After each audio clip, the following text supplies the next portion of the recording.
Welcome to the Tech Egg. Don't get scrambled. Enjoy the video.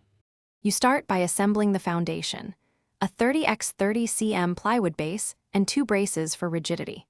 Once secure, mount a 5V DC motor near center and glue a 1/2 dowel into its shaft to act as the rotation axle. You want LEDs arranged on a circular plate. Lay them out now to test spacing. Make sure to pre-tin wires and check that your power source supplies steady 5V so the motor and LEDs run together without flicker. Next, you craft the rotating lantern assembly. Mount the LED cluster on the rim of the circular plate and secure it to the dowel axle. Once done, install the gearbox to reduce RPM to about 612 so the sweep mimics a lighthouse. Balance the plate so it wobbles less than 1 gram. Imbalance causes noise and wear.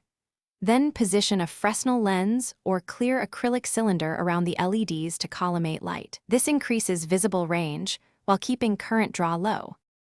To finish, mount the rotating lantern on the base with low friction bearings and secure the power switch in an accessible location.